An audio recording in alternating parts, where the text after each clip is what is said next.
Pada kesempatan ini, kita bersama-sama akan membahas materi pembelajaran pada modul 3 yang berjudul Mengenal Kehidupan Kampus.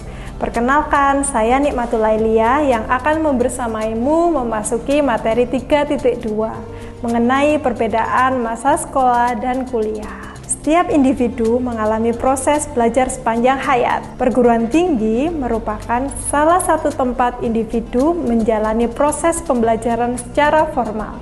Pada modul 3, pembelajaran 3.2 ini memberikan gambaran yang mungkin dapat membantu calon mahasiswa atau mahasiswa baru untuk beradaptasi dengan peralihan dari sekolah menengah menuju dunia perkuliahan. Sebab secara umum keduanya sangatlah berbeda. Lingkungan kampus lebih luas, sehingga memerlukan kemandirian yang ekstra. Terlebih jika kita menjadi anak rantau yang jauh dari orang tua dan rumah.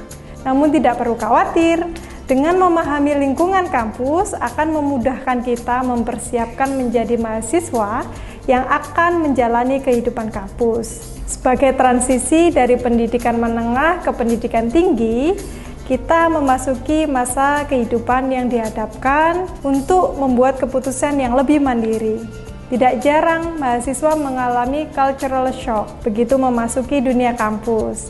Sebagai calon mahasiswa atau mahasiswa yang akan menjalani kehidupan kampus, perlu mengenal terlebih dahulu perbedaan antara masa sekolah dan kuliah. Untuk memberikan gambaran singkat antara sekolah dan kampus, kamu dapat menyimak beberapa hal penting berikut. Tanggung jawab. Berbeda dengan di sekolah, di bangku kuliah kita mengemban tanggung jawab lebih besar. Di sekolah, jika kita bermalas-malasan dalam mengerjakan tugas, dampak paling buruk adalah rapor kita menjadi jelek. Namun, jika di perkuliahan, kita bisa mengulang pada tahun berikutnya. Terlebih jika kita melewati batas waktu masa studi yang ditentukan, akan berpotensi untuk dikeluarkan atau drop out. Di kampus, kita dihadapkan pada tanggung jawab diri sendiri. Jadi, tidak ada aturan yang mengikat seperti sewaktu SMA. Untuk mencapai manfaat maksimal dari pengalaman belajar di perguruan tinggi, mahasiswa memerlukan komitmen dan tanggung jawab untuk mengikuti seluruh proses belajar di kampus, seperti menghadiri kelas, mengikuti seminar, dan kesempatan lain yang disediakan untuk belajar,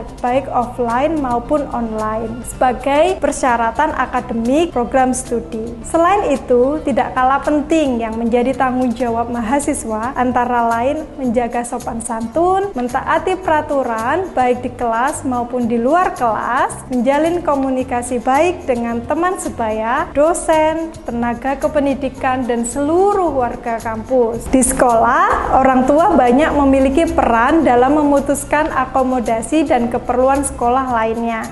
Seperti orang tua yang memiliki anak penyandang disabilitas.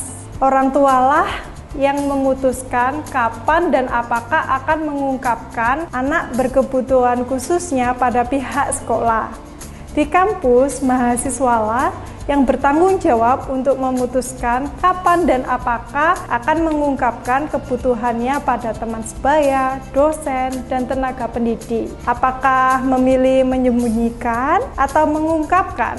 Hal tersebut merupakan hak masing-masing individu. Namun, pengungkapan tersebut sangatlah penting untuk mendukung proses belajar, mengakses fasilitas dan layanan yang disediakan di kampus. Selain itu, pengungkapan tersebut akan berdampak positif bagi mahasiswa. Salah satunya adalah perolehan bantuan dan dukungan dari lingkup terkecil, yaitu teman sebaya, dosen, dan juga tenaga kependidikan.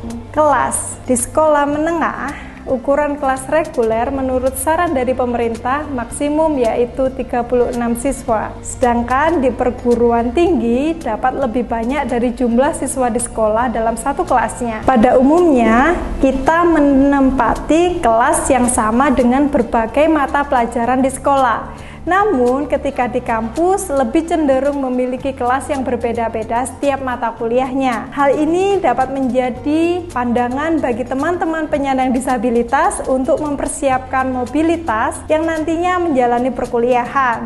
Mata kuliah akan dibedakan menjadi dua, yaitu mata kuliah wajib dan mata kuliah pilihan. Mata kuliah wajib ini harus diambil dalam 1 semester sebagai syarat terselesaikannya kuliah. Sedangkan mata kuliah pilihan biasanya diambil sesuai dengan peminatan. Sekolah menjadwalkan, memonitor kehadiran, selalu mengingatkan siswa. Berbeda pada saat kuliah di perguruan tinggi, kita bisa memilih jadwal dengan mengisi kartu rencana studi atau KRS. Kartu tersebut berisi informasi rencana mata kuliah yang diambil, jadwal belajar, dosen, dan informasi penting lainnya. Pengajar di sekolah disebut guru.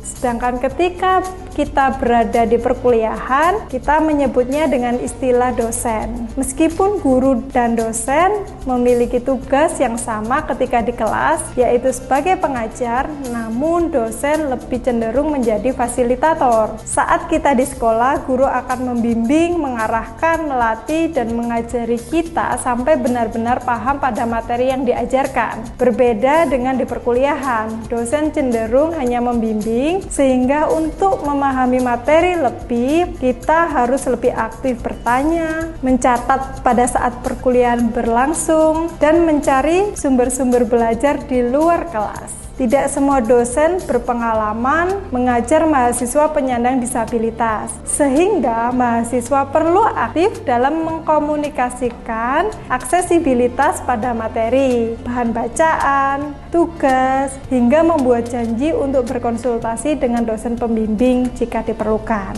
Belajar. Ketika berada di sekolah, jam belajar sudah ditentukan sesuai dengan kurikulum yang diterapkan di sekolah. Kita diwajibkan berada di sekolah mulai pukul 7 pagi hingga 3 sore hari.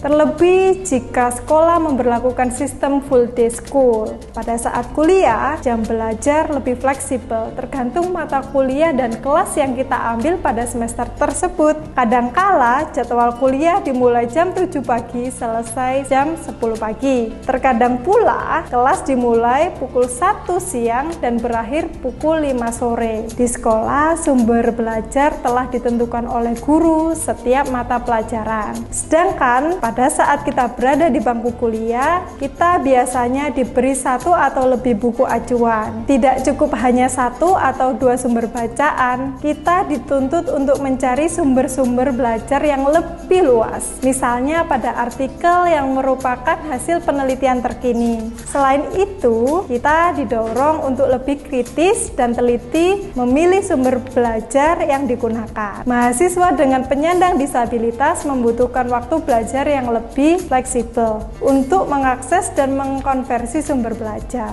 Tes dan ujian. Bentuk tes atau ujian di perguruan tinggi lebih beragam daripada di sekolah. Umumnya, ujian di perguruan tinggi berbentuk paper atau esai, take home test, project mandiri, project kelompok, ujian praktek, dan bentuk tes atau ujian lainnya. Seperti di sekolah, perguruan tinggi juga terdapat ujian tengah semester atau UTS dan ujian akhir semester atau UAS. Penyandang disabilitas sekali lagi memerlukan fleksibilitas waktu untuk mengikuti ujian dan tes. Terkadang soal ujian atau tes belum aksesibel, sehingga sebelum ujian kita perlu melaporkan pada panitia atau layanan akademik agar soal ujian atau tes dapat disesuaikan dengan kebutuhan kita. Untuk mengakhiri seluruh proses belajar dan mendapatkan gelar, bagi mahasiswa jenjang vokasi akan melalui ujian akhir berupa tugas akhir atau yang kita biasa sebut TA.